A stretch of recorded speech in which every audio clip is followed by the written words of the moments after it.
Hello and welcome to the Faith is Strength podcast. I'm your host, Nochi Mendel. I'm joined today by my friend Viggy. Viggy, thank you for joining. Thank you for having me. The title of today's podcast is From Birth, Took Time Off. And we're going to jump right into it. No rehearsals. It's on the topic of OTD. The O could stand for on or off, depending on your perspective. Cup half full, cup half empty. When I was younger, close to 10 years ago, I wrote a book called From Birth, Took Time Off, FFBTTO. I never published it. I was, of course, overly indulged in the topic of going OTD, right? Think about the Facebook days when everybody's arguing, rah, everyone's cheerleading for their team. So I wrote a book, but writing and publishing is two different worlds. Yeah. Right, having a business idea and execution is a world apart. Things. So I never actually went anywhere because it would need to be professionally edited, and I just never went that far. Also, there was always that fear you could probably relate to, that I always felt like as I was getting older, because I wrote this when I'm 17, 18, 19, and then as you're maturing, you always feel like some of the stuff you wrote is a little bit your perspective changed. You got older, you more experience. Right. So you're always apprehensive to publish anything because what's if in 2 years from now I'm going to look at that like, what was that stupidity? Nonetheless, there's still a lot of important principles. So we're actually going to use this book that I wrote as kind of like a guideline and take us through the OTD topic. The interesting thing about the OTD topic for people like us who have, I guess you could say, I don't know if we could say left the community, but we left the fold so many years ago, is that it's almost like a dead topic to us. It's a very fresh topic when you're first leaving, the first couple of years, but at a certain point, you're integrated into the regular world, or you try to be. Yeah. You stop obsessing over the topic. And what happens is you stop caring about the topic. So you don't even care so much to help people because it's like, oh, they'll get through it too, whatever. They'll get through the struggles. So I actually want to make it a point to address the topic once for all, or, in a certain sense, maybe lay it to rest. Doesn't mean we won't talk about it in the future. It's just that if we don't, I won't feel bad that I never addressed the topic in a broad sense. So that's FFBTTO, and that's what the topic. And we're going to use the book as a guideline to make some great points and really delve into all kinds of different aspects of this topic. Funny that you're saying, what did you say about leaving and becoming normal, or in the normal world, in the outside world? I'm saying let's call it the outside world. Yeah. Funny story. I was in the grocery yesterday. Someone walks up to me. We went in. We had a conversation. He asked me where I'm from. So I said Monroe, Kidizio. And he says, "Oh, so now you're normal." So I'm like, no, it's still it's a struggle every day because most of my life it's bound to one side, and then when you leave, it's a whole struggle. So first there's a struggle of leaving, and then there's the struggle to integrate, to be normal. What is considered normal?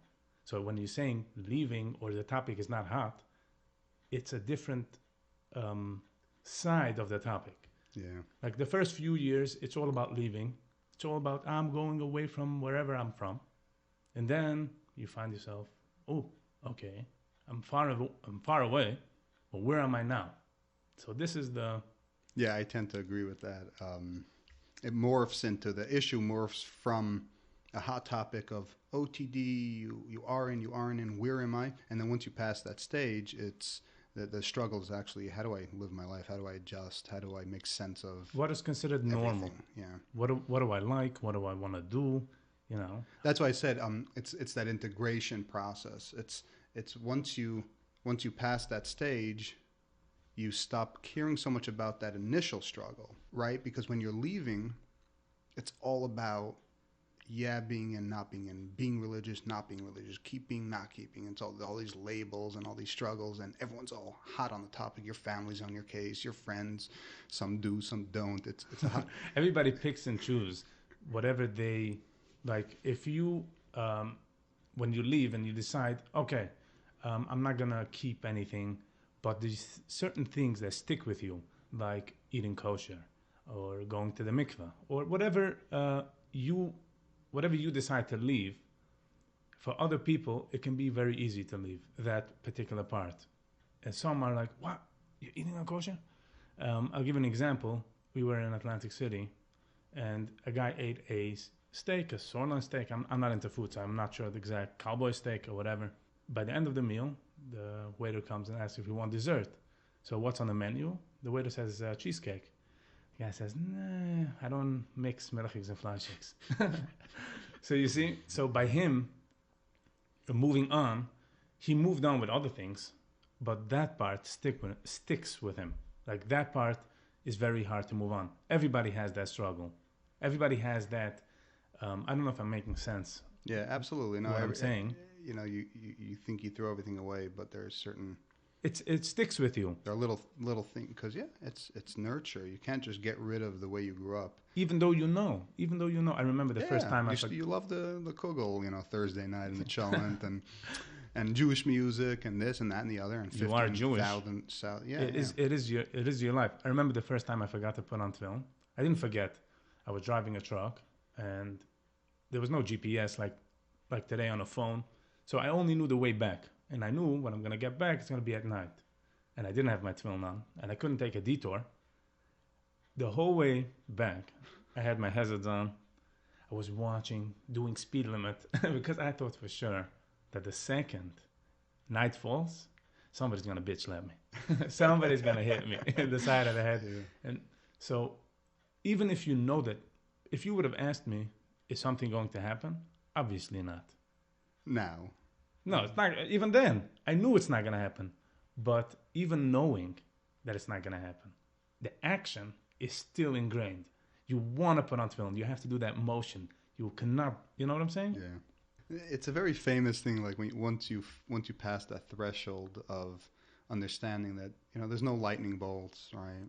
You broke Shabbos. A thunder is not just going to pop out of the sky. And you might actually win a lottery. Right. Things might actually go well. You might actually cut on someone on the highway and actually be like, wow, God saved me there. But there is a point in time where you kind of pass that threshold during that transition. The more you do it, you have to get comfortable. Yeah. Like I always say, if you go to a Hasidic family on Shabbos, and for 30, 40 years, they had a Shabbos meal, a certain way. And they do Kiddush, they wash, they eat fish. Can you imagine they do Kiddush, they wash, and you bring in the soup? They're not going to be able to understand the concept. Where's the fish? Yeah. Even though they know that the fish... Tradition! No, but that is also... That is a part of the... When you leave, there's a lot of things that, that's the struggle of moving forward, letting go. And I think the reason why I'm saying it, what I want to bring out is that the problem is that those few years are really valuable to that person. If you can put someone on a good route, those few years. Let's say if you bump into someone that is new getting off the way, for whatever reason it is, they get off the way. If you would guide them that it's not important for you to drive on Shabbos. It's not. You can do whatever you want. It's not important to eat non-kosher. It's important to take your life to the next level. I think that would be very important. I don't know. Yeah.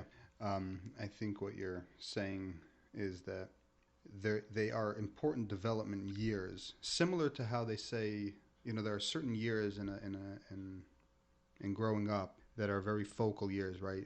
That'll basically influence a large portion of your life. And in a similar vein, I think part of the reason why they are important years for people who are going through that transition is because usually they're actually in that age. They're in that teenage or older, young adults.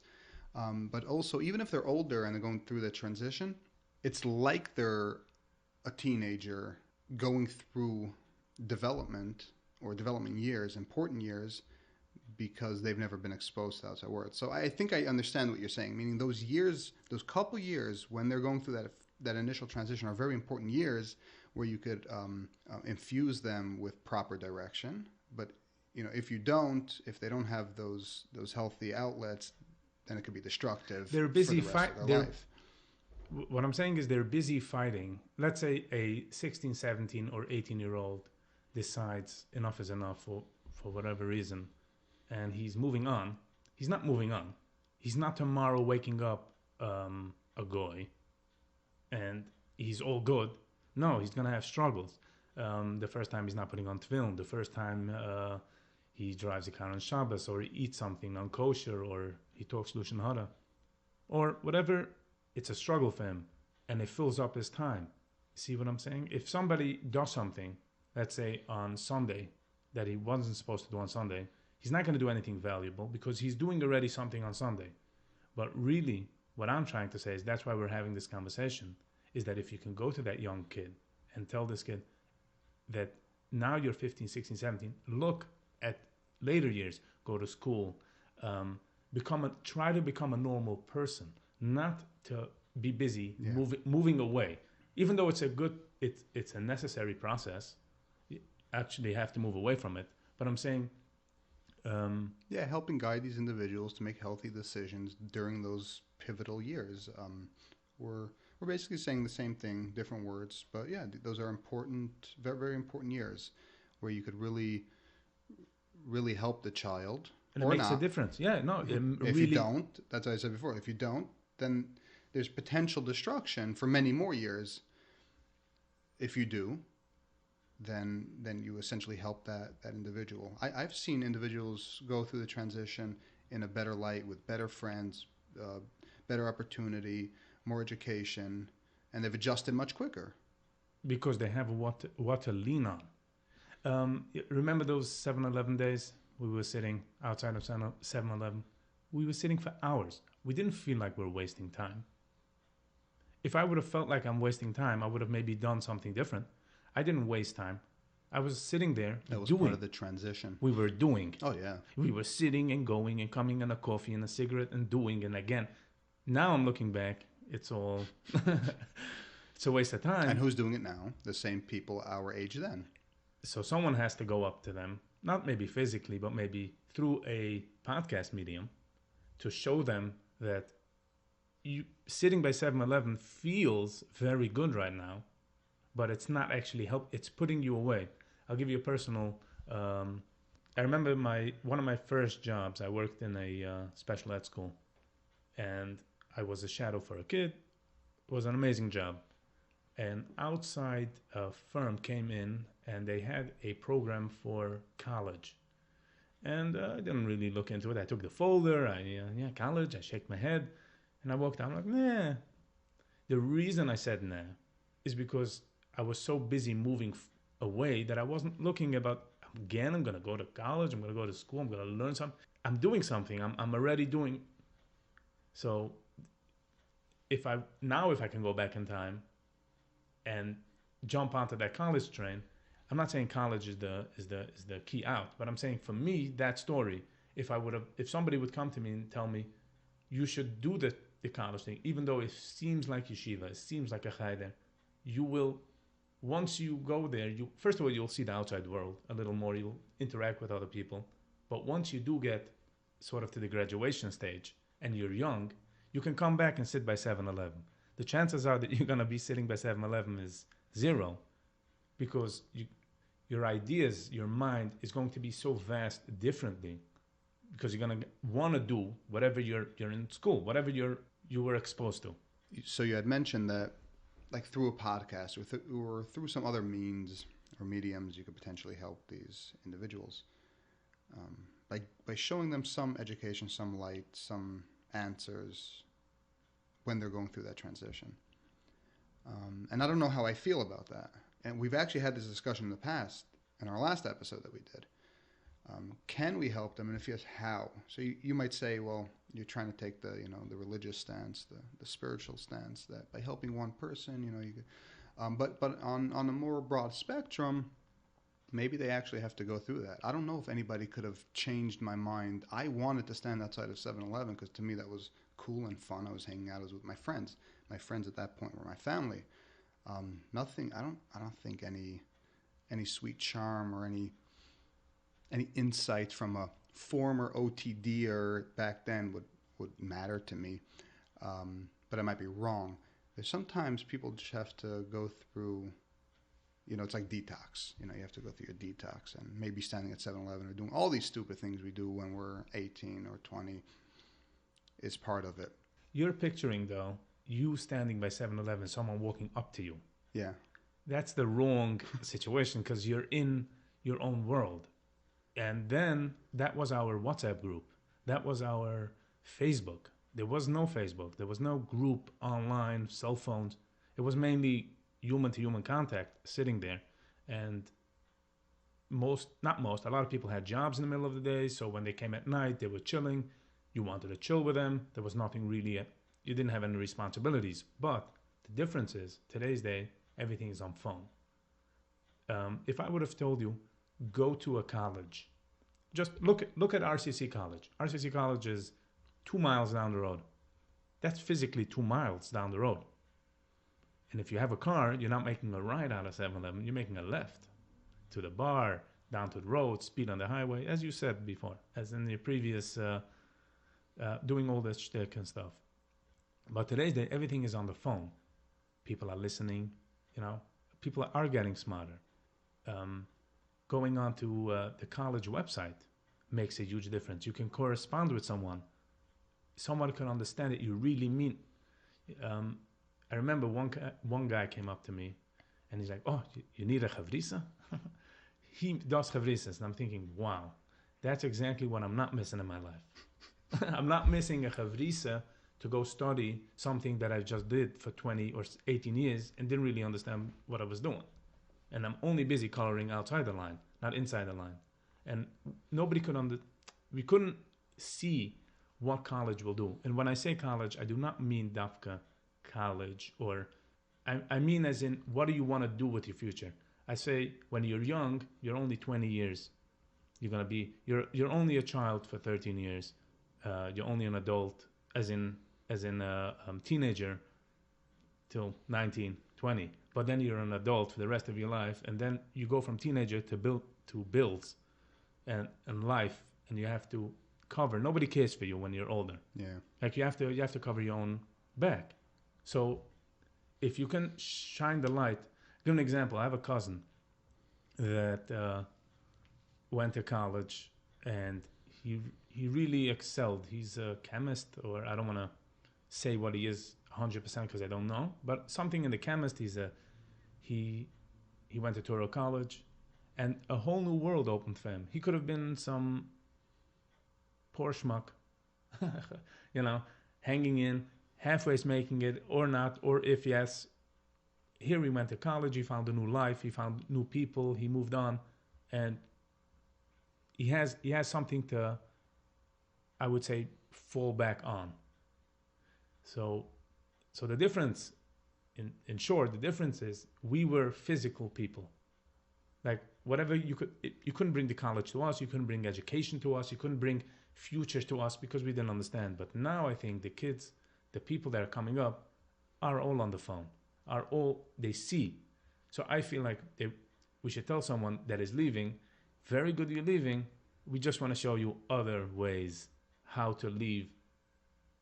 I don't want to say how to leave, you should leave your own way, but when you're leaving, you do an irrational move. Think about it.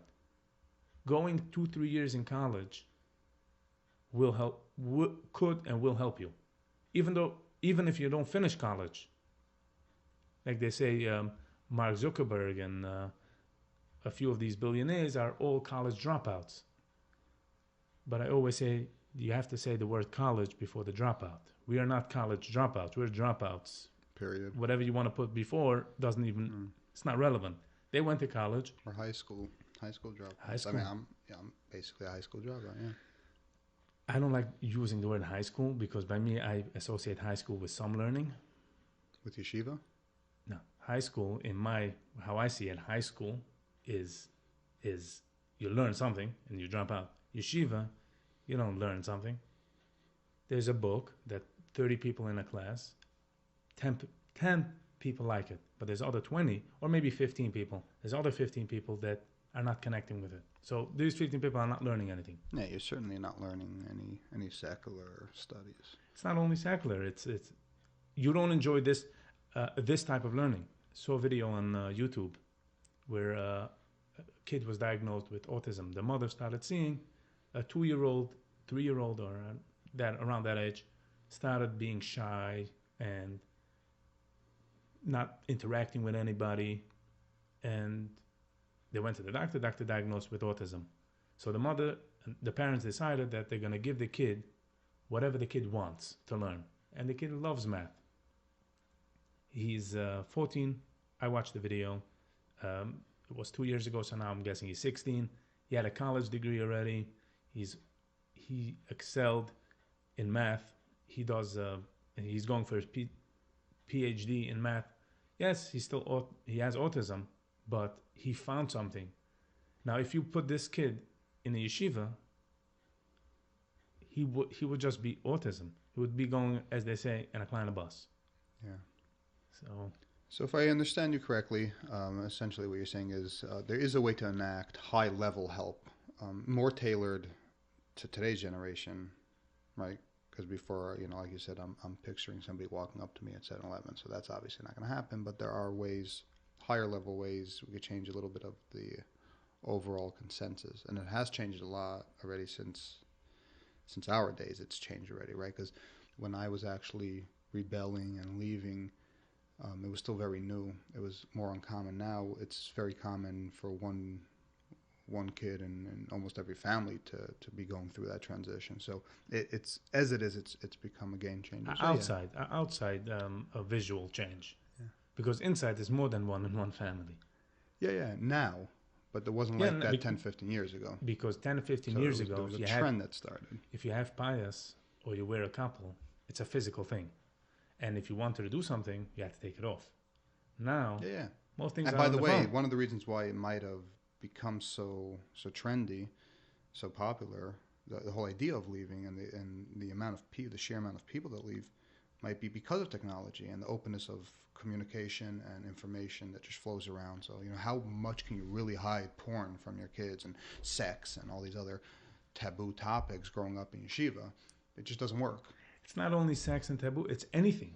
Anything that we consider, taboo or wrong. Or, like any type of question you ask about anything, like science. And can you imagine 7-Eleven, you have a science question? You wouldn't even know where to look. I'm talking to myself as well. Yeah. But now, you don't even have to. Google will suggest you. You remember how excited we were when the Razor phone came out? Whew. And the BlackBerry. I remember. First you have the Nokia Snake game. Oh, that was. Whew. Now when somebody tells me that he has a 5,000 score on Snake, I'm like, wow, you wasted a lot of time. Then it was like a 5,000. Yeah. I filled up the whole screen. I didn't get out. You should get out of bed, sir. So this is a perfect 25-minute introduction. Let me provide some structure here. To get our listeners warmed up. This conversation is dedicated to people in the community who essentially are suffering in silence, because we went through it. So the only thing we could do with a conversation like this, which we don't know if there's going to be many more like this moving forward, because as I've said, your aspirations change. So unless you're heavily invested yourself, there's no reason for us to sit and talk about this. We have other things going on. Opinions can change. So we went through it. So what we could do is potentially help people by speaking about what we went through. So we could help people understand through the perspective of people who went through it, and potentially help those who are going through it. Maybe help not make certain decisions or help them make others.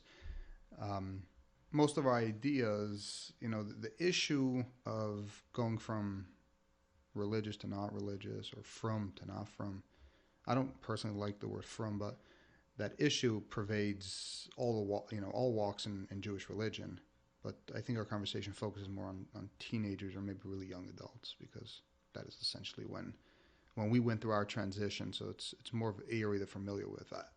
A 40-year-old that goes through it, or a Baal Tshuva, people leaving, coming at older, no idea. Yeah, but you can see when somebody goes off by 35, you can see the trends that they're doing that they're 16, 17. Like you can see the way they dress, the period of time. after they sort of come out and they say, like outside in the world, take off their pants, whatever the case is, you can see them having the trends as a 15, 16, 17-year-old. Yeah. Because they still have to sort of stretch that rubber band of doing. You have to go through that. That's what I was saying earlier about even if you leave when you're older in your higher 20s, it's still like you're going through the development stage, like that kid that's going through their teenage stage, because you still have to go do those things. You're out of prison. Yeah. You're technically out of, not technically, but in mind-wise, you're out of, you're not going to tell me what to do. You're not going to hold me down. You think by saying this and this, I don't care. And it's not necessarily saying that it's not true. It's more of a fighting back. It's a big difference. Yeah. Saying it's not true, then you wouldn't have to fight it back. But it is true, in a sense. And then fighting it, that I'm not going to become a knecht, a slave to it. It's also important to know what you said on the way here. Opinions can change. So we're older now. Maybe it's 10 years since this transition or more. For me, it's actually more, maybe 12 years. A lot of the perspectives that I had 8 years ago are still strong and current, and things can change. So anything we even discuss here, we could potentially be wrong about. And that's the beauty of conversation and going through this journey is understanding what we thought then, is understanding what we thought a couple years later, and now understanding what we know now. And we're not even overly indulgent in this topic. You're essentially living your life. You're in the working world. It's been 5-10 years. Unless you're sitting around people who are agonizing over it, which I don't know. Maybe you sit Thursday night and smoke weed, eat cholent, and talk to people who cry about their upbringing. Again, crying about your upbringing is some people's, going through it because they don't know what to do. I was sitting in a restaurant. But it's a period. Yes. I don't know anyone who cried for 15 years straight. Everyone cries the first 3 years or 5. Because so they cry, and then something replaces that. Let's say success or work, or not even success. Let's say music or a newfound field of something that you like to do. What about life? Yeah, you got busy with life. You grieve. It's trauma. You go through it, all the pain, just like somebody dies, and then somebody leaves you in a relationship. And eventually life goes on. You move on. And you get comfortable with... But some people don't fill in that gap. Like in the Hasidic world, from where I'm from, there's a lot of Hasidic Galad where they're successful. They all know it's not right. When you talk to them between 2 eyes, 4 eyes, they know, they don't like the chayde, they don't like the decisions, but they're comfortable with it. Because again, Fish Friday night is standard. So those people put in the cries with money or success, or they're comfortable being around, being around it. This phenomenon is actually worse. It's pretty bad. Like most teenagers and young adults that went OTD usually block out all the abuse we went through, and therefore don't feel an obligation to help others. This issue actually runs much further into our older years. How come, if so many thousands of people went through it, were abused in school, potentially at home, no education, all the complaints, we know all about the complaints. Why isn't everybody who's leaving trying to help and change the system and all that stuff? The fact is you block it out. They don't have time. Everyone has to fend for themselves. They don't have time. You leave a community, you leave the community. You leave that small office that will fill out your application. You leave the office, the grocery that you can sign up. They won't trust you as much because you don't have hair besides your head. Otherwise known as pious. The trust goes away. You leave the community. So you have to, and most have hate and, resentment. They want to move forward. So going back and helping, and again, the second we discussed help, we both thought the idea of somebody walking up to us, but that's not the right way, I think, of changing someone. So now it became easier to change, so more people will change. Community has become more accessible for the people that leave. Like you said before, every family has one person, right? That sort of goes off. So that one, let's say it was 1,000 families, that's 100 people. Now there's 5,000 families, it's 500 people. 10,000 families, it's 1,000 other families. They also get, like, the bombers are also now becoming a community. The OTDs also now becoming a community. At this point, it is, yeah. And it's connecting and online. The community accepts their losses, collateral damage, however they... Some families actually are very, they come back. And, I mean, some families actually embrace their kid that went off. Yeah. There's a story once I heard, someone had 10 kids, and kid number 10 went off the derech. So the guy runs to his Rebbe. What's going on? I raised all my kids the same, and the last kid. So the Rebbe stops him and says, what, you raised all 10 the same? That's your issue. You lucked out with 9. Number 10, it didn't work. Yeah. King David says, raising your children according to their individual aptitudes. One of the first and biggest things I can say on the matter is that teenagers and kids growing up the way that we grow up in the community, in the fold, don't see the beauty in Judaism as our elders.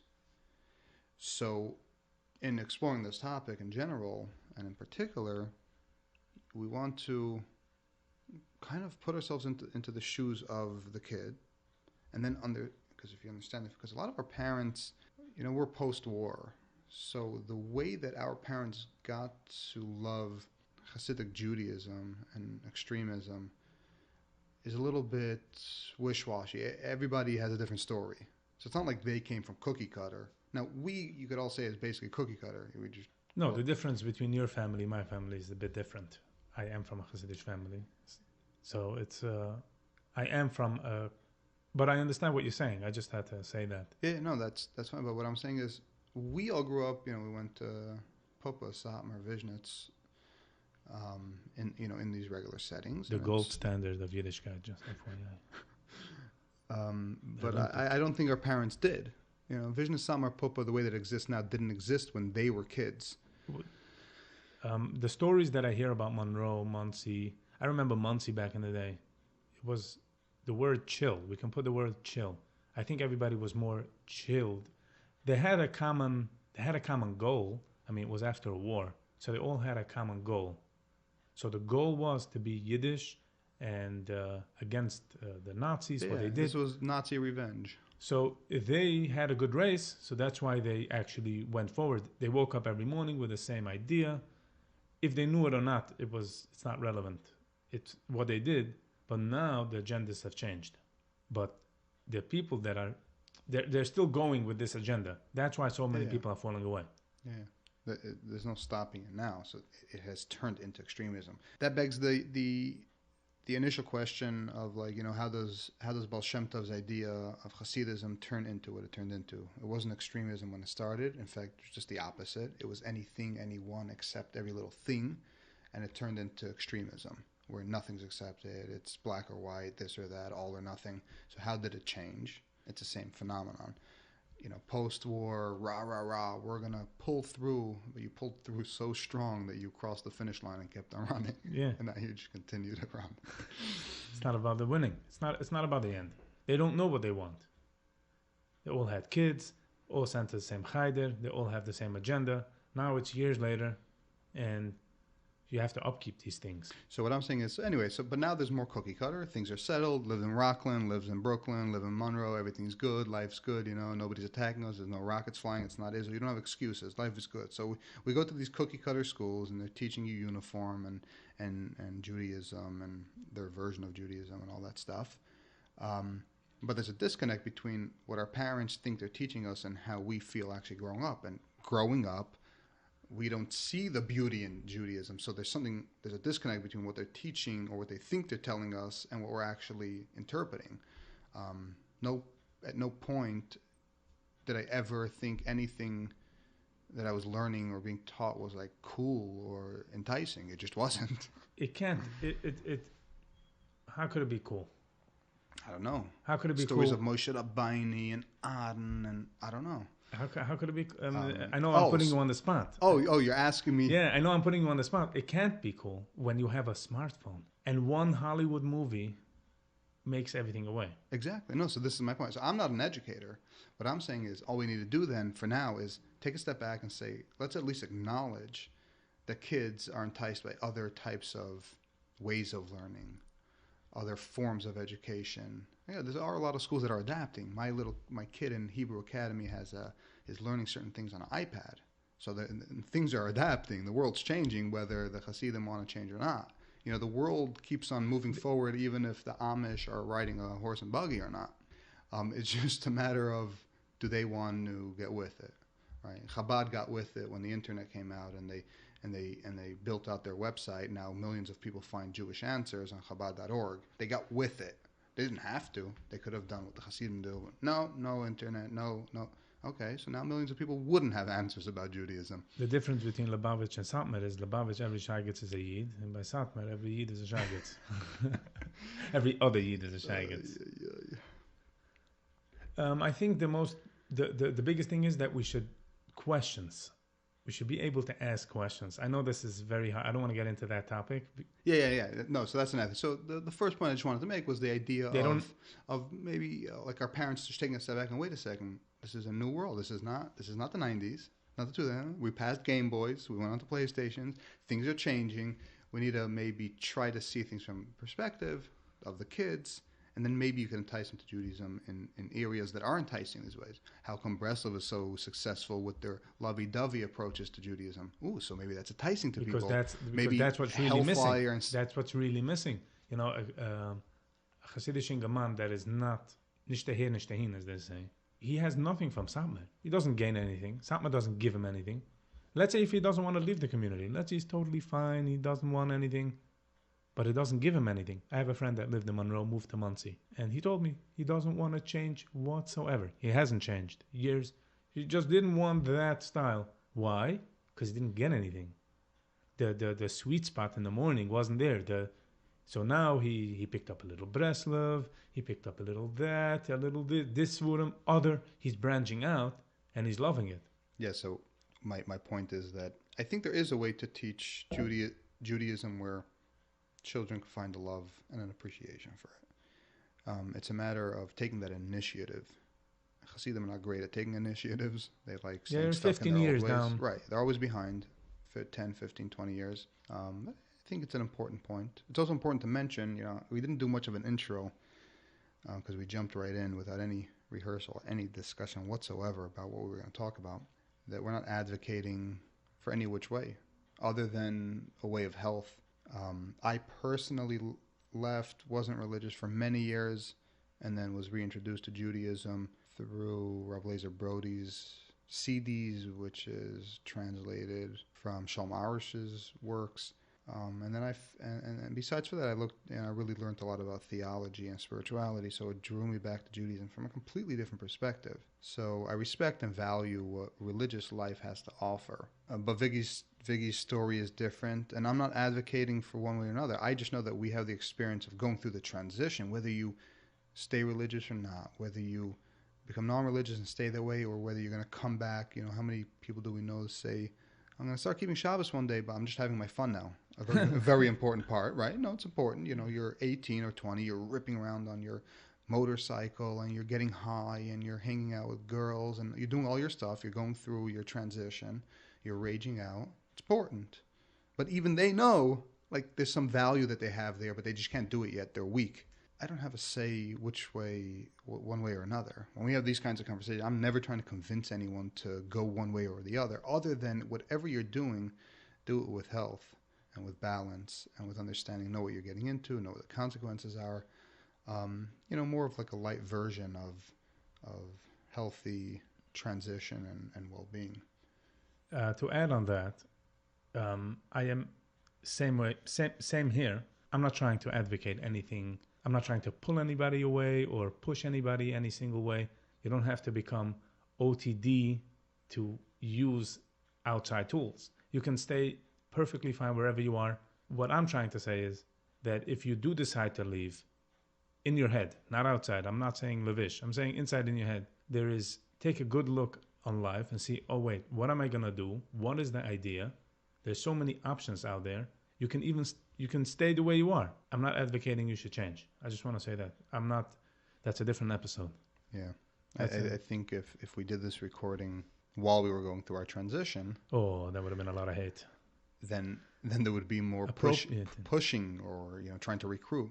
Things that this is what we were saying earlier. Things really change as the years go by, and it's not about cheerleading for your team. It's just a matter of the bigger picture, the healthy living beyond that. Beyond the stage of transition.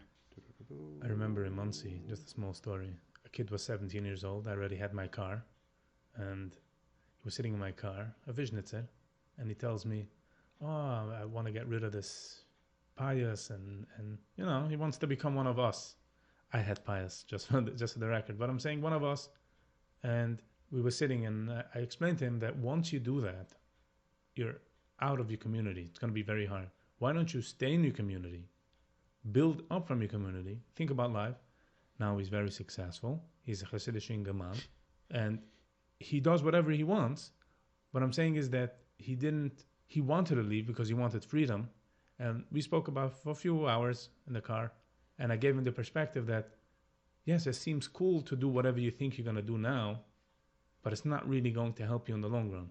So he found this freedom with this payas in the community, and now you're saying he's okay. Right. He's not rebelling.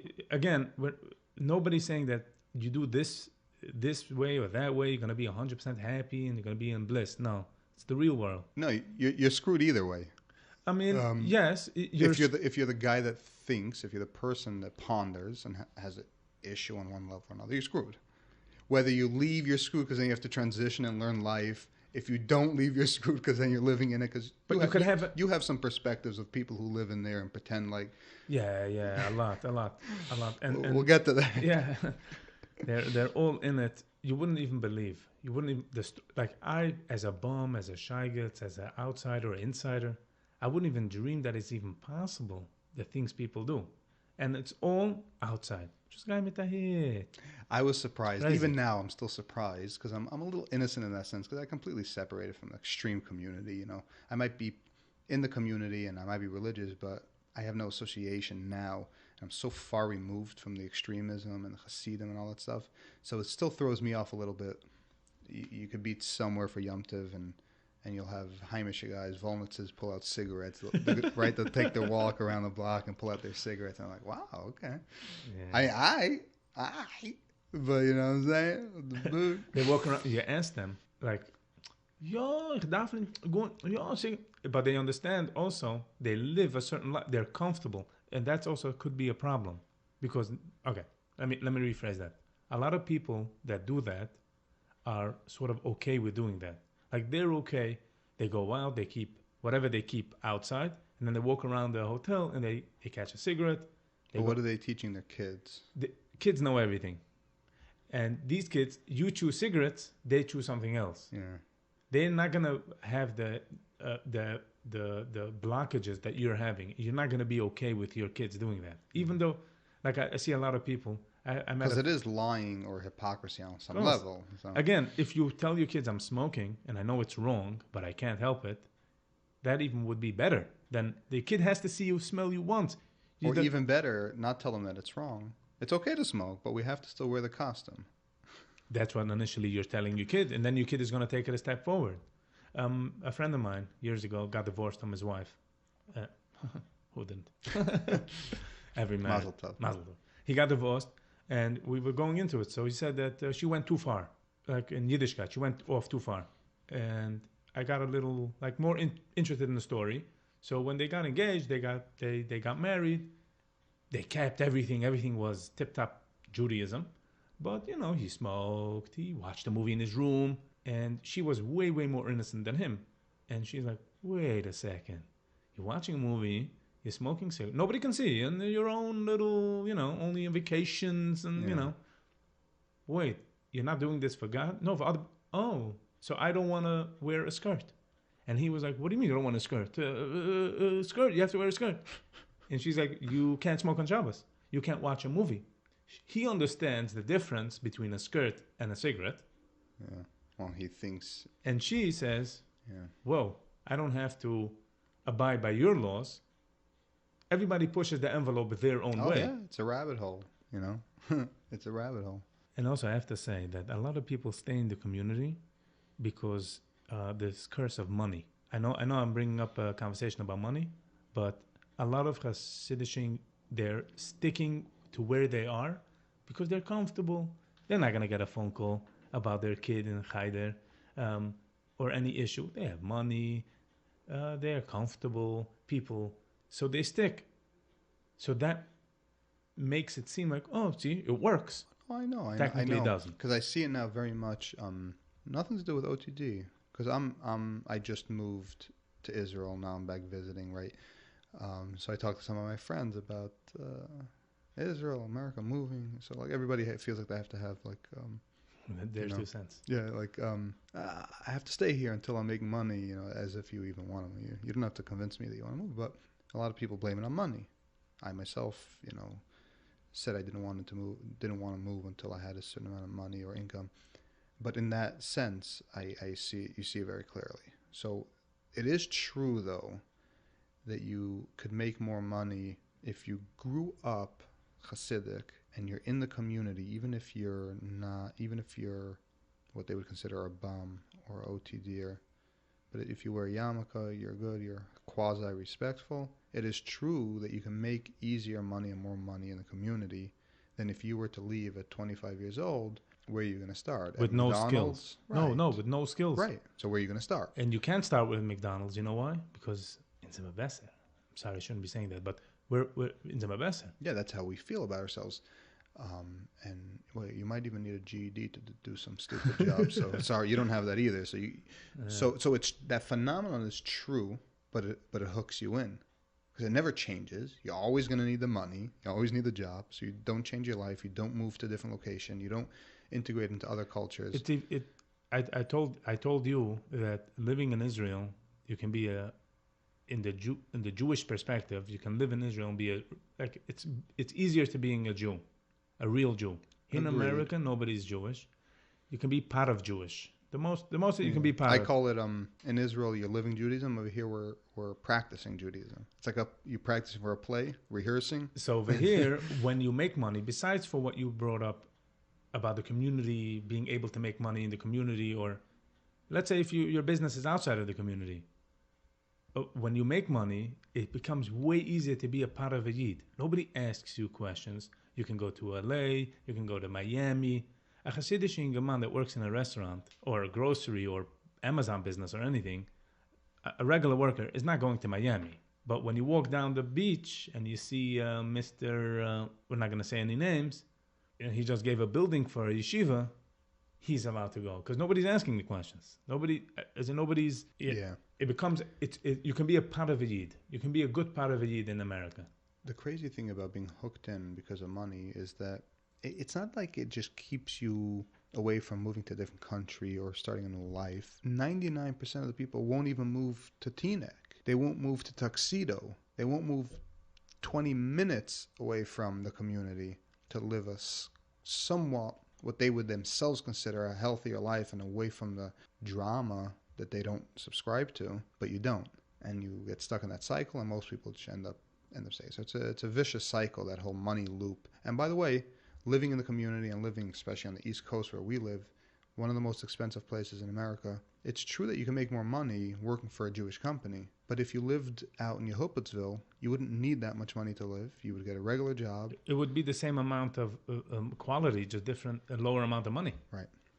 I mean, you rent an apartment from a guy that just built 4 or 5 buildings in Williamsburg. Every apartment is $4,600, and you only get a bathroom and a little space to put on your bed. Yeah, they give it out to the how do they call them? The artisten, the people with the degrees, the people that do the coding and stuff on the computers. But the Bucher in Yeshiva, they keep saying, stay, learn more, one more blot. I don't know. I don't want to get into that tangent about those things. We're sitting in a restaurant and somebody asked me if I could eat McDonald's. So I asked him if he wants to eat McDonald's. He says he could. He doesn't want. Yeah. So I'm like, I am in the same want as you. You don't want. Oh, gosh. It's schwer ranzunehmen a burger, a non-kosher burger in the mall. And if you're the person that can take in a burger with no guilt, good for you. Kudos to you, huh? Yeah. I'm saying you moved on. Not everybody has the same. I see friends struggling with different, like I said before, they're struggling with different aspects. They're okay with eating a cheeseburger, but they won't I don't know. Driving Shabbos. I don't know. I'm just making up things. Everybody has their struggles. So it's not 613 and everybody's having the same. I personally left young, and it was a fairly easy transition because of that into, let's say, eating non-kosher. You had friends? You had friends that ate non-kosher? No, but I was sent to family, and they did. So it was pretty easy. Yeah, you went to your grandfather. Right. In Washington. I remember. But what's my so point? Jealous. I forgot what my point is. I was jealous then that you left. It was the best thing for me. I remember asking you. I remember asking you by Shelley's if I can come work there. You said you're going to ask your grandmother. Yeah, it was. But then, like any other things, phenomenal. I wanted 7-Eleven. Yeah. I didn't want to move. No. Most people are hooked in. I was sent, which worked out well. Oh, about the guilt. That's what I was trying to say. So I had a fairly smooth transition. But guilt is one of the biggest factors of this entire conversation. Everything comes down to guilt because of the brainwashing and all that stuff. Rabbi Nachman actually teaches about guilt. He says the evil inclination wants you to feel guilty. The sin is almost not even the action itself. It's the guilt. The addiction to the guilt? Yeah. What a twist. Plot twist. Interesting. He whatever it means intrinsically is beyond me, but what it does point out is how powerful guilt itself is, and that is actually the biggest struggle for. Interesting. If somebody's a Jew, religious Jew, somebody's, let's call it he's abiding by all the rules, but only because of guilt, and he dies, how would they judge him? As per that he kept everything, or he didn't keep nothing, just the guilt? Like, see what I'm saying? Yeah. So the idea is the evil inclination doesn't care so much about the action, very simply because the evil inclination is a part of you. It's because everyone makes mistakes. It's not it's when. Yeah. Everyone makes mistakes. So you're not an angel. So you are going to make mistakes.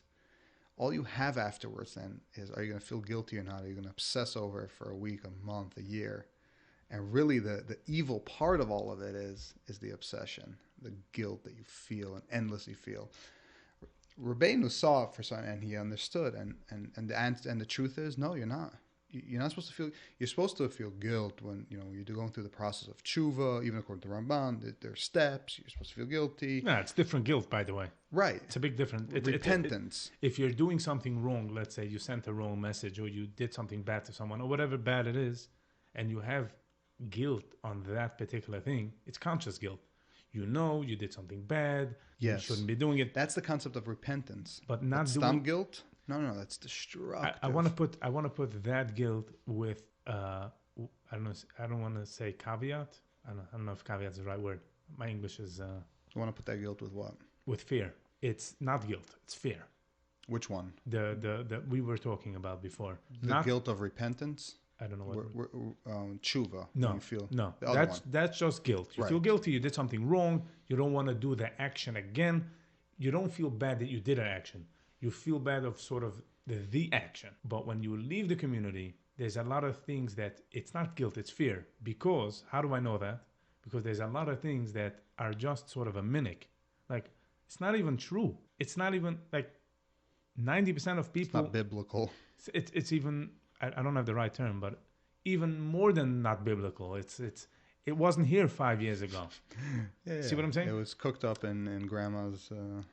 kitchen. Like they said, there was a shield once that everybody by the kufas was dancing, and by one side of the bima, everybody just bent a certain way. Like, okay, so he jumps and everybody bends and bends. He goes to the Rebbe and he's like, "What is this?" He says, "Mazaida." So they go back to the Zaida, and the Zaida said, "Pershborg," whatever. So they go. He flies there. He gets there and he sees the shield has the blemmer. It was a small shield. That side of the blemmer, there was a beam. So everybody had to move actually away from that beam, not to bump into the beam.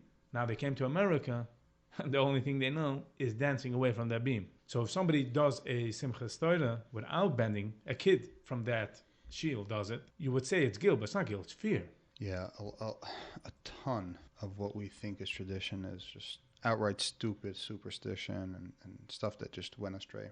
To shed some light to this seemingly gloomy topic, you were talking about guilt, I could actually say, I believe honestly say about myself that I've reached a place where I don't feel guilt when I make mistakes or when I do things that even I consider are inappropriate, which comes to show that with a lot of hard work and discipline, it's possible to reach. I've disciplined myself through a ton of education, Jewish education, otherwise spiritual education, to disassociate and completely compartmentalize and separate. There's the action of making a mistake, which every human does, whether you admit it or not.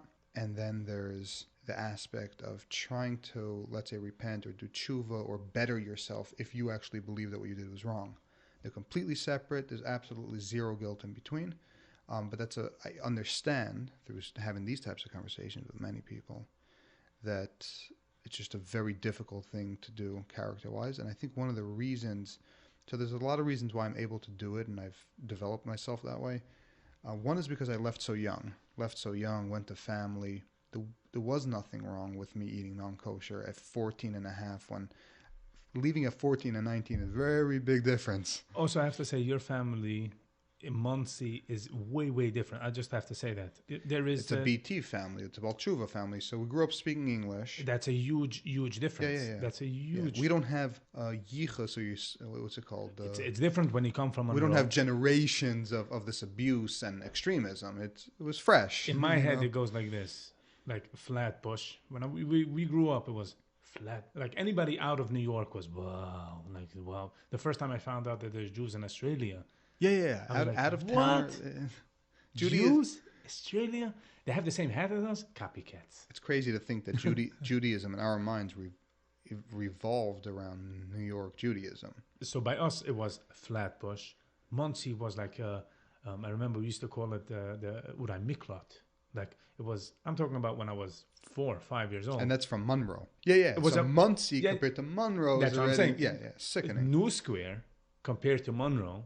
I always say square is in the box because it says even in the name, New Square. They're even, but I'm saying it goes New Square, Monroe, Williamsburg, Borough Park, Muncie, Flat. What I'm saying is there's a huge difference from where you come from also. You grew up speaking English. A BT family is totally different than being a BT family in Williamsburg. You know, when you're in Williamsburg, a kid growing up, you see a idea of a dog or a cat or a goy. When you live in Monroe, the closest you're gonna get is to the goita. This is the goy in the grocery. Like that's or the goy in the. There's no real goy. There's no dogs. There's no. So I'm saying it's a big difference when you say that you didn't have guilt associated with. Yeah. I know that the levels of extremism run deep. You know, I have a lot of friends from Monroe and New Square. I know how much worse it gets. I've heard the stories. I did drugs with them. I've heard it all. I've never done drugs. I'm just saying. In the capacity that that we're talking about. I was a good kid, by the way. Yeah. You know why? Fear. Yeah. I was also. I must say that I saw the world also different than Monroe. I grew up different than people in Monroe. I know. We all have our unique, but in the general sense of things. I watched movies. I grew up with movies. I grew up with TV. I grew up with, I don't know if people are going to be happy. Here's a movie, I'm saying smack. No, movies and abuse doesn't help. Don't give me the movie. Don't give me the abuse. But my friends never watched. The first time they watched the movie, they had to have a car, drive out from Monroe to a theater. I remember one of the first times they went to watch a movie, they came back and we were like talking about the movie. The concept was so fun. They're like, yeah, people shooting, some guy, don't know, jumping through windows, parachutes. Okay, fine. End of movie. And by me, I already watched. So I can connect with you because I'm also not in... Yeah, I know you weren't the standard cookie exactly. cutter. I'm not into in your box. You weren't the standard. I know. But regardless of that, I still went through the regular transition of, cutting my face a little short and cutting it some more and putting it behind the ear. So, right, the standard guilt, the worrisome that you're going to get struck by lightning if you flip the light on Shabbos, right? So I went through that transition. So I know the brainwash. It's a little lighter in Muncie than Monroe, and then a little worse in New Square. Like every place is a little nuanced, but it's all the same brainwash. I still managed to develop myself. Now, you could say that maybe I had Goyishkeit in my DNA. So it's much easier for me to position myself into a place where I don't feel guilt. But I know it's a struggle. But Yeah, but it's obtainable. Let's say the struggle is weights. Let's put it this way: you were 50 pounds of weight. A Monroe dude is 80, 90, and a squid is 110. Yeah. It has to do also what you see in the outside world. I mean, it takes a lot of education and character refinement. It's a ton of hard work. I'm not going to make it lightly. I worked endlessly for years on myself, on my character, educating myself in spirituality, because I'm quote religious, and I'm saying I don't have guilt, let alone somebody that's not religious, who eats himself up every day. All right, I'm the religious guy. I should say that, no, you should have some guilt if you're doing something wrong. It's just, they were never religious. Like they say in Monroe, nobody comes back. If somebody leaves the community, becomes a Jew, he becomes a Jew for the first time. Yeah. Being raised a certain... Well, that's how I feel about myself. I feel like I learned about Judaism and became a Jew first at 17, 18. Everything from me growing up is complete sewage. I don't remember any of it. It's completely worthless to me. It means nothing. All I know is I was beat up in school. Die laatste groen Pesach. 2 times in Veldwasser. See, these are the things that they do it. Like I always say, a kid gets dressed in the morning, puts on an undershirt, sits as an hemmet. There's no other way of getting dressed. And if you're a bucher, it goes into the hemmet. How do you cut your nails? Which fingers? Right? I never got that. Like I never... Okay. When I was in yeshiva, someone told me there's a way of cutting different fingers. Well, okay. But what did I tell you before? See, nothing about what we were being taught about Judaism tickled me. It never made sense what sock you should put on first. So I don't think I ever followed that. And not because I wasn't being taught. I was. Halacha was being taught and how to wash your hands and how to... And all of that crazy OCD stuff, I never really connected with that stuff. So I think there's an innate thing in a lot of kids. Again, we weren't taught that, you should do this because of this. It was, this is what we do. That's it. Simple. That's what we do. But I never got that. I never got the nails or... So they never taught you the fingernails. But that's like, I think, a very personal, like it's personal to me because I can't speak on other people. I don't know how other people were in those. So the bottom line is, look, the brainwashing is real. I sometimes forget how bad it was until I speak to people and we remind ourselves of stories. I, at this point in my life, could easily say, because I feel like I'm healthy enough to just express it in the way that I feel without holding anything back. I feel like ultra-orthodox Judaism, Monroe, New Square, and then the question is, can we lump Muncie and Barbach and Williamsburg together with that? Maybe, but whatever. They're not far off, but let's say you lump them all together, is as extreme and as much brainwash as Al-Qaeda, as Hamas, minus a couple points. We're not teaching killing people. The reason we're not doing that is also, don't forget about numbers. Don't forget about numbers. The Arab nation is 1 point something billion people. If we would be 1.3 billion people, I think there would be some killings about Iraq or... Right, so it's possible. Yeah. I'm saying it's a numbers game. Yeah. We don't have our own... we have our own country, but in America or... What do you mean? I remember when we grew up... Listen to this. I grew up, Benai Oil formed. We threw rocks at buses. Not necessarily understanding about killing or injuring, but we threw rocks at those buses. I'm talking about all might. We saved rocks. It was one of. Can you imagine if there would be another 20 million people? Somebody would got a gun. Somebody would have gotten a gun. So it's certainly a point. It's a numbers game. It's definitely a theory. I know it's a big statement, but I feel pretty confident that's how I feel genuinely. That's what extremism is. Somebody's going to be more extreme than you. It's completely absurd. You're talking about throwing rocks. They're having these Shabbos protests in Israel and Jerusalem and all over the place. You can watch it on YouTube. Absurd, completely absurd. It'll blow your mind. So I'm reminded. I don't even realize. It's like when you're, as a Jewish religious person in technically the community, whatever you want to call it, you don't even realize how bad it is till you go online and watch videos of other extremists doing X, Y, and Z. Like, oh my gosh, this is what I'm part of. They do the same thing, just in a different why they do it. It's the same protest. It's the same don't do that or this. You're talking about compared to the Arabs. So no, I'm saying any extremist. So I actually saw again, I'm going to say it one more time. I think ultra-orthodox extreme Judaism is as bad as that, minus a couple points. Minus the numbers. Our craziness is in a different area. Minus the numbers. You have to minus the numbers, definitely, because they say there is 5 million, 6 million, 4. Well, how many Jews they say? The thing is, there's a difference, because we have our own country. We have Israel, but it's ran by secular government. The reason numbers doesn't matter if you have a democratic country is because you have certain control. Meaning what you're saying is if the ultra-orthodox were the government or they ran the state, then we would probably be killing people. I don't know. Truth is probably yes. I don't want to say yes to that because you just said if they run the country. I don't want to get into that because I don't want to get into that. I'm saying if not, it has to do we with, know they're not killing people. What do you mean? They're just laying down on the street in front of the Egged bus and throwing rocks. But how many people are there doing that? Let's say 200? In Israel, maybe okay. So let's say there's a million Frum. Okay, so out of the million Frum, how many people lay down on the ground? Oh, so 200, 500. Yeah, so 500 in each community. Yeah, so it's so thousands. every million you have 500 people. Make that times a billion. Take those 500 times a billion, 500 times a million, whatever, how the math works. Then you're going to have from that number more extremists. And the first killing doesn't have to be dafka killing. You throw a rock at someone, it hits them in the head, they're dead. It's just a numbers game. You know, if 50 people run, so many are going to trip.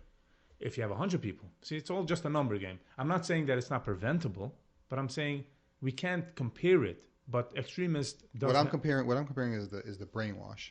You're saying you're agreeing that the brainwash is there, and if there were more numbers, it would turn into even something worse. Very possible, but it's sickening in its own right that that the level of brainwash is pretty close. Basically, what we're saying. I literally don't see any distinction other than the focus. They're focused on killing the world, killing Israel, killing America, whatever. Different.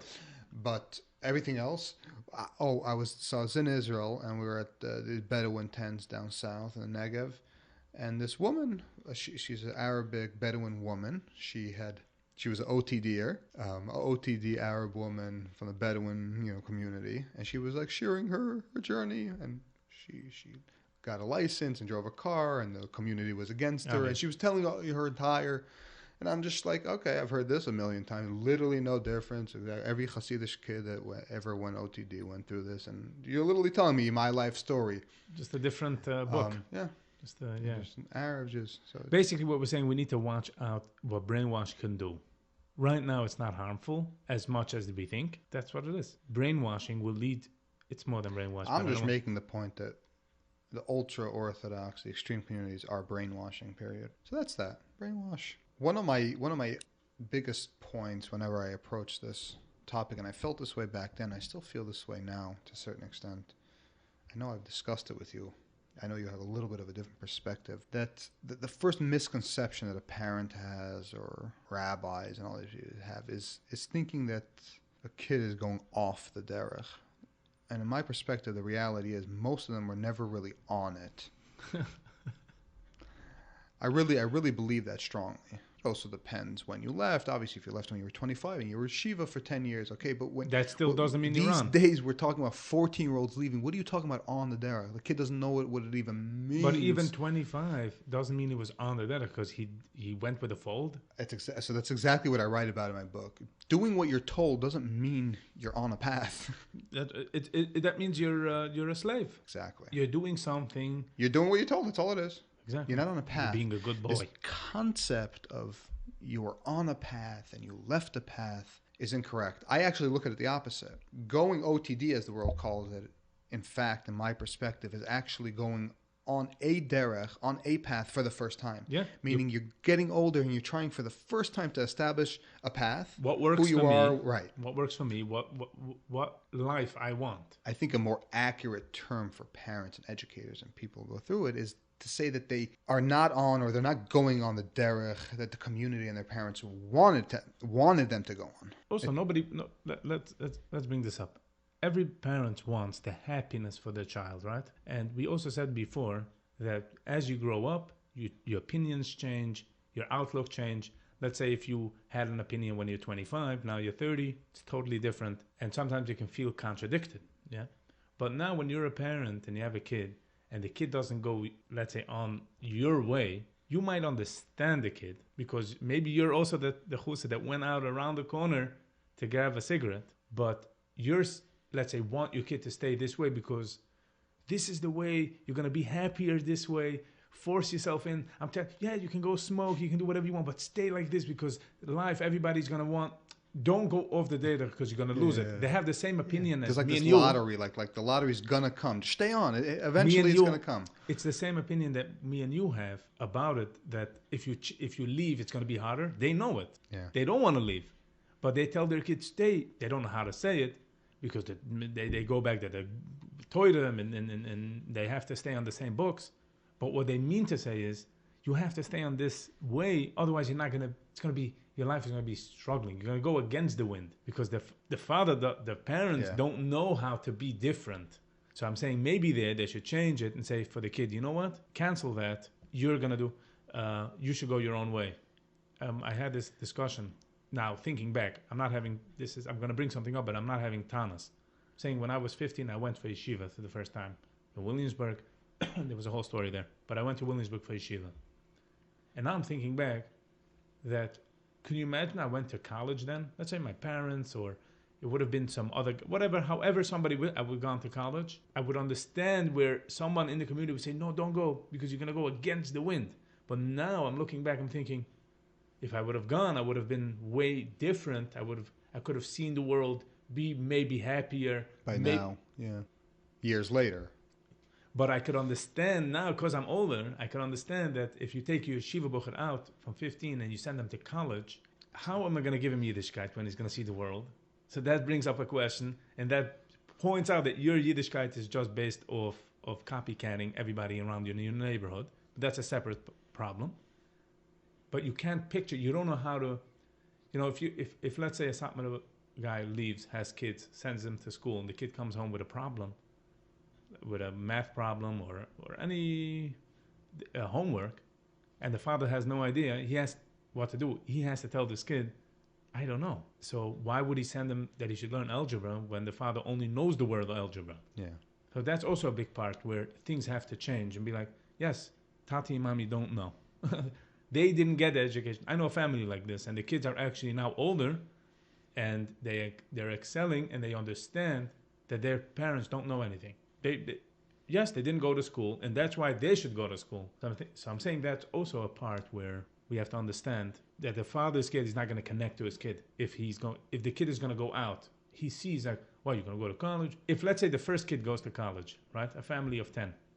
One kid just wakes up one day, doesn't care for some odd reason, walks out, goes to college, fights through a few years, gets something, right? He gets a degree, he's, let's say, happy. I don't want to say happy, but let's say happy. The father would take the other kid and put him into a college in a heartbeat. He wouldn't wait because he said, oh, my other kid went and he defied, and look how he came out, he would send them. And I think a lot of people will agree with me. So what I'm saying is that a lot of people should just really take out their kids from yeshiva. I'm not advocating for anything. I'm not telling you what to do. I'm just saying if you take your kid out of yeshiva and you put him, like the story I said about the autism, if you put him into something that the kid likes, he might excel and he might be a better Jew. Yeah, I'm not so afraid to put it out there when it's appropriate. There are times when it's appropriate to pull your kid before things get bad. If you see that there's a pattern already, that the kid is going down a certain path and it's just going to get worse and worse, and you already know that they're going to end up on the street, yeah, you'd be better off pulling them 2 years before then, throwing them in college, giving them a good regular secular education and giving them opportunity, than letting them continue down the destructive path, which eventually leads to the street. That's if you see it. There's a lot of people that don't see it. Because why would they see it? They send the kids to yeshiva. But you see it at some point, unless they're fighting it. They keep on telling themselves, no, he's gonna pull through. He's gonna pull through. You're already out. I'm talking about the people that are sort of in. You're talking about kids to parents, parents to kids. You send your other kids to Cheder, your third kid doesn't work well. It's like, you push. You give a bigger tip to the Rebbe gives a little more attention. And also, your daily life is so important about work and money that you don't really have time to sit back and see, what's the best for my kids? How could it be that everybody I know sends to a Cheder, that everybody learns the same thing? Everybody wants to learn the same thing? It's not even possible. Nobody wants to be a mathematician. How do you say mathematician? Mathematician? Mathematician. A mathematician or a doctor or a chemist or computer guy or I don't know. There's a million other things. Nobody wants. Everybody wants to finish Masechtas Kedushin. So I think there's an aspect very prevalent by ultra, and it's what Moti Sergis calls crunch time. We'll call it the crunch time concept. There's a time when it's time to jump into action, and Hasidim are horrible at it. When that time comes, when it's the most important time to step in and do something for your kid, get him the help, get him the medicine, speak to the right professionals, do the right thing, because when it's going to matter the most, this will make or break his future. That's what we call crunch time. Is when it's time to go, it's time to do, it's time to act. They never step up then. And then when they miss the train, oh yeah, I should have done this. And I think it's because of lack of education and just you don't need to know psychology. You don't have to really be educated in psychology to see cues, to see development related patterns in a kid. I think good intuition and regular education would give you that, but they don't get regular education. Because our parents didn't get the education that they're not giving us. There is some kind of phenomenon that they're just not there to step up when it matters, and there's always a, if I should have, I could have, I would have, I then, I this, I that. To be on their side though, their crunch time has way more pressure. What you consider crunch time to make a move, they have so much external issues. Barriers, meaning things that are holding them back. Their families, their mechatunam, the shvigas, the cousins, everybody involved. You don't want to get a phone call. You take out one kid. What are you doing with the other kid? See. Yeah, I know. The social when you have pressures. When you have two kids, if you take one kid out, you just have to explain it to the other kid. But when you have 9, you have to explain it to 8. And I remember back in the day when people went off the derech, like we're talking now, there were 2 types of family. One was cutting off right away. We're not talking to you. You're out. Then there's families where they called in the kid and they said, listen, you can't come dressed like this here. Why? We still love you. We will talk to you. But it has to be by meetings. There used to be like every Motzei Shabbos, the mother and father go out and speak to our brother Chaim outside. Why? Because they didn't want to influence the house. So I could understand that they don't want influence. So if a Hasidic sees one kid, he's going to make one, let's say he has 5 kids, and he has to make one sharp right with one kid, all of a sudden now he has another 4. And not only 4, he has his wife, he has his mother-in-law, he has his father-in-law, everybody. And if somebody in that position, in that family, holds a position of some form of importance, what is everybody going to say? And this everybody saying really makes a difference because you have to community. You have to live with everybody else. You can't say I don't care about everybody else when you rely on everybody else. So crunch time is such a strong phrase. It incorporates all of that. Yeah, but crunch time is like, when somebody gets lost and everybody gets together, we're going to search for the person. Ooh, yeah. It's crunch time. Crunch time takes all of that into consideration and says, I'm just saying the term itself refers to that time when it's time to make that decision. You're saying it never ends though, the crunch time, because by you it's when level whatever goes up to volume 20, and by him it has to go up to 70. But when it's already on 70, he's already running after his tail. No, I understand the social pressures and. It's not only social pressure. There's a million. There's real community. Life. There's everything. There's real life consequences. No, it's not just like that. Even by any person, even a secular person, there's consequences to decisions. What I'm saying is, there's a time when a parent has to, for example, let's say something happens in school, completely independent of that. A kid goes berserk. So really, the kid, let's say, needs to see a psychiatrist. Maybe he has a disorder. Maybe he needs help. Maybe he needs pills, something. And I'm talking about something that happens one time out of the blue, not something that progresses and turns into something. A well-educated parent, a concerned parent is going to do the right thing, even though socially or in the community they may be frowned upon that he went to this professional, he went to seek secular help, but he'll do the right thing, boom. That's what it means, crunch time. There was a time, something happened, they needed to step in and make the right move. It just refers to that concept. All I'm saying is that when these things happen, and they happen, they don't happen every day. It's not something.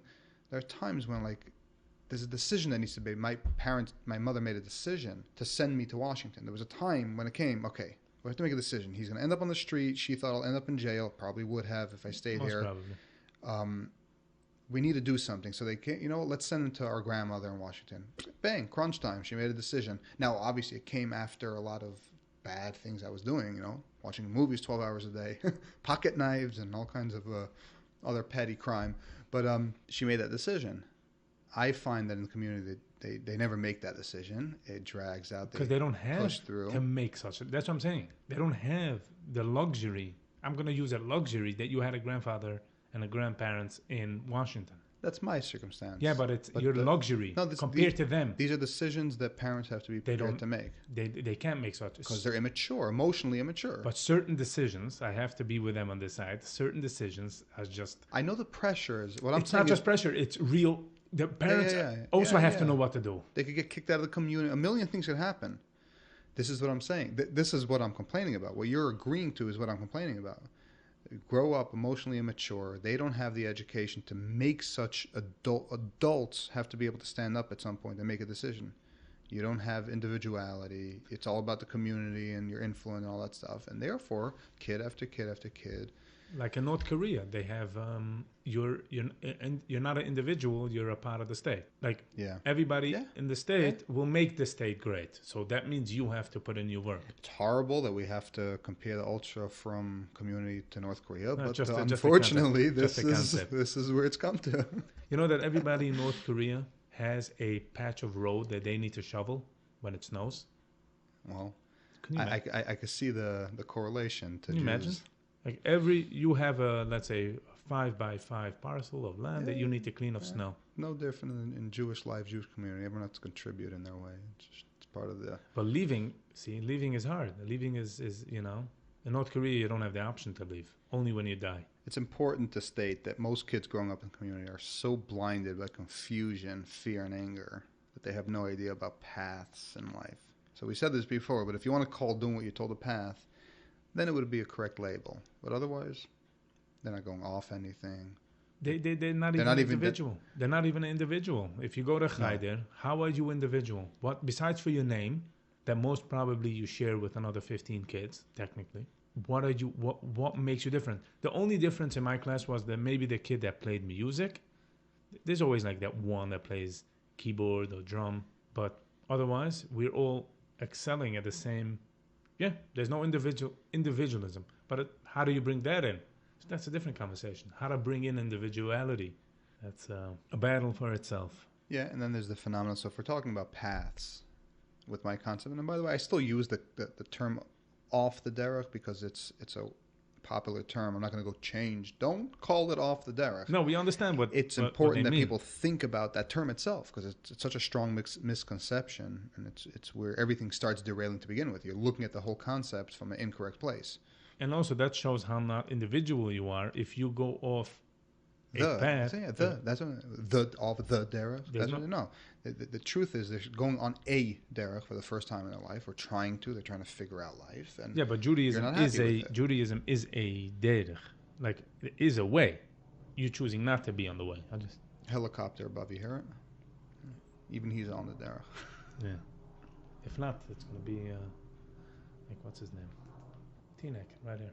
So if we go a little bit deeper, intrinsically the term probably refers to the idea that they're going off that Jewish religious path.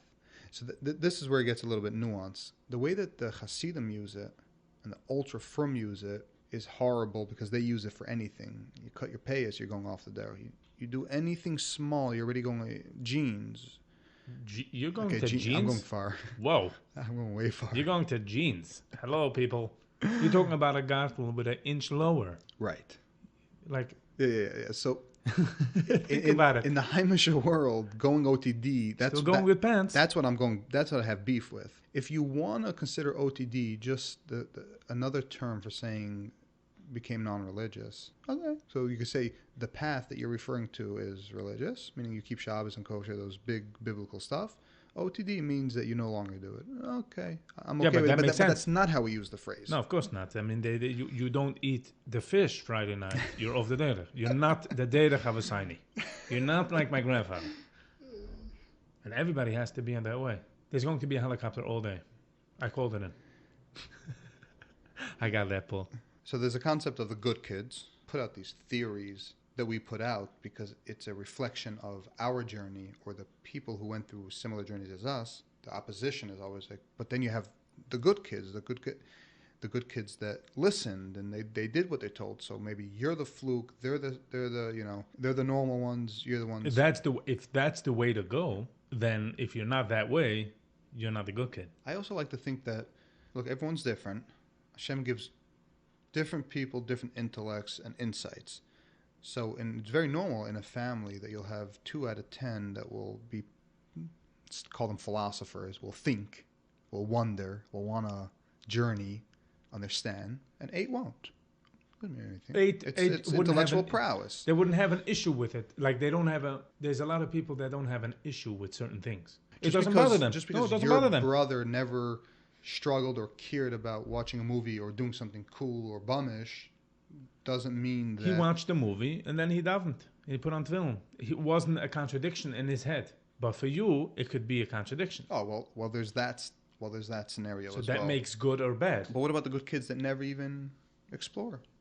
So robotic kids. So technically they're not good. They're just kids. You rate them as good because other people are...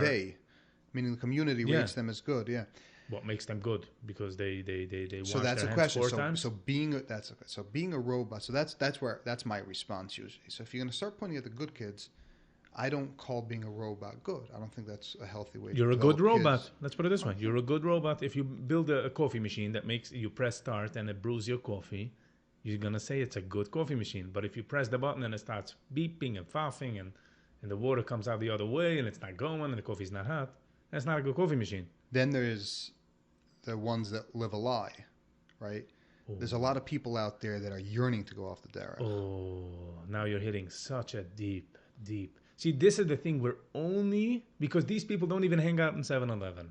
These people do the same motions like the ocean. The only thing that's holding them back is that they don't want to hurt anybody. They have so much... Like crunch time, like we spoke about crunch. They have so much lined up in front of them that they don't even want to go there. I have a friend that told me he doesn't want to get off the derech. He wants to live as a chused. He told me this. He said he looked out of his bubble and he saw, whoa, too much wavelengths, too much going on.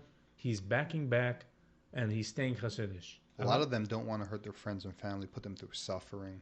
Even themselves, they don't want to put it. Also, they don't have the guts, they don't have the balls. But a lot of those because on their phone, stay in the community and pretend to be observant. Of course, when they're not. Again, they're not observing. They're just doing the motions of the ocean. Yeah, meaning they're not observing. What I mean, they're not religious. They're not keeping Shabbos and kosher, but they play the part. They pretend. Like they said, "Zij spielen tata." It's a new term I heard. They play daddy. A whole week, they're bummas. They drive around their nice cars, 2 phones, one kosher, one not. But when it comes Friday night, woo, they become tati. Yeah. Because I did it. So the Yom HaShishi is long and hard. And the singing. Yom HaShishi. The huge challah they cut open. They say even a Torah that they saw on an email that someone sends out to Yom. Oh, gosh. So those people, no. Or they're too invested. People don't leave because they're too invested. Explain to your 9 kids now that Tati became a goy. Yeah. And we're saying a goy doesn't have to mean necessarily looking like a goy. A goy means he's eating the soup before the fish. Yeah. You know how many people are going to die if you bring in the soup before the fish? Another reason people don't often make the big move is because they don't have support from others. Simple. Food, shelter, love. These are more... I don't think age matters. It's a real phenomenon. That if you're going to leave, your family won't support you. You're going to lose your friends. So literally, physically, where do you go? And if you're young and you don't have money, what are you going to do? You don't even know the outside world. Footsteps. Hi. I mean, where are you going to go? Even going to Footsteps. Funny enough, talking about Footsteps. I never went to Footsteps, but when I grew up, everybody was talking about Footsteps. Bad. And I asked someone, why is Footsteps so bad? So he tells me, Footsteps... If someone goes to Footsteps, they don't talk Yiddish. That was their first complaint. They only make you talk Yiddish, and they teach you how to be a goy. So I said, wait, isn't those 2 things why you went to Footsteps in the first place? Like, why would you wish to someone that he's leaving already? He's out, right? He's going to Footsteps. No, have your own. Why not go to a place where they can help you in certain aspects? I was never there, so I can't really give inside, all these politics. I wasn't either. Supposedly they're there to help you integrate. They do seem to lean more toward helping you integrate into the secular world, but that's their function. Isn't What that I was saying about knocking on Footsteps' door is that the person leaving is not going to go to Footsteps. No, some people go, but the average is not going. no 100%? They don't have anywhere to go. So a lot of people just don't leave because they have no shelter. This is You're going to leave your wife or your family. If you're younger, you don't have a wife yet. You're where are you going? You're kicked out of your mom's house. Your parents' house is a goner. And if you're married, you lose your, the wife and the kids stay. You got to go. You're not staying in New Square. And you're still paying for them. I'm just saying, Well, yeah. even if you leave, that's something that Child support and alimony. that comes along. So what are you doing, right? And the whole community will gang up against you. And every person you meet will refer back to, if only you would have stayed, if you come back, we're going to give. Mechushnitzer says, when a kid goes off the derech, nobody wants to talk to him anything. As a goy, no, just come have a good meal. It's the same thing. They don't know where to go. They don't have anything. But that's why we come in and we talk to them. We're there listening right now with a cigarette, with the Volnatalascuten, that there's an outside world. You can drop everything, come out. They lose physical, let's call it physical support. Let's not call emotional support, because emotional support, people judge differently. But physical support. The truth is, we know that there's a way forward. There's a way to get at it. It depends how young you are. 14, you're going to have a problem. At 18, you have to start looking into the idea of supporting yourself. Yeah, but because you're an adult, you could leave. You could go find a studio, share a room. First of all, 18 doesn't feel 18 as you're saying 18. That's A. Second of all, it's not just getting an apartment. If you never got an apartment and you're busy rebelling, you're busy rebelling. You're not busy working and paying your bills, because that's not the idea. Yeah, the full-time job is rebelling at that point. That's later on. No, a full-time job, you don't have time to rebel. You have to pay, and you're going to tell me what to do. So you have to go, those people go through the, don't tell me what to do. I'm a person of myself. So we're saying here that there is different ways out to rebel. Put it on a timer, as they say. Like rebel at between 5 and 10 at night. You know what I'm saying? Go in the middle of the day in college and then rebel at night. You wouldn't have time to rebel. But rebelling is a part that happens. So what I'll do right now, because we don't have so much time, we have about 45 minutes. I'm going to go from point to point. Little points. I'll say my perspective on it. You'll share yours and we'll jump to the next point. Because this topic, in truth, is an endless topic. It's a life topic. There's so much perspective, there's so much experience with every person, every scenario, every story. No perfect solution. And we can talk about it endlessly, and we probably won't, because personally, I don't care to talk about the topic. It's almost like a used up topic. We spoke about it so much when we were younger. By now, it's like, boring. So in order to cover a lot of ground, we're going to do that. The biggest reason why I like talking about this topic is just to show for the newcomers, for the people that are coming up, that there's a world out there before you do any dramatic moves or waste your time. There is, put on new glasses, new lenses, see the world in a different light. Go, ask, figure out, ask questions. And today you have it on the phone. That's basically what I'm saying. And a side note, I have a thing I do, it's called Walk and Talk, where I got to plug my own situation, where I'm getting into that people can call me and schedule an appointment, and we go out for a walk and we discuss whatever is on your mind, and we try to come to a understanding of things, dissecting things and understanding. You currently do that? I am starting.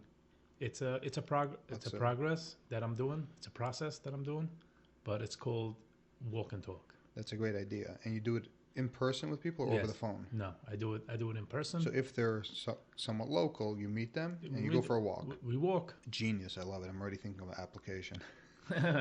So yeah, it's still fairly new. It's not something, but it's something that I would like to do, and it's the idea of it is just so when somebody is getting out there and everything is bombarding and he wants to bounce off ideas on someone, I'm the bouncer.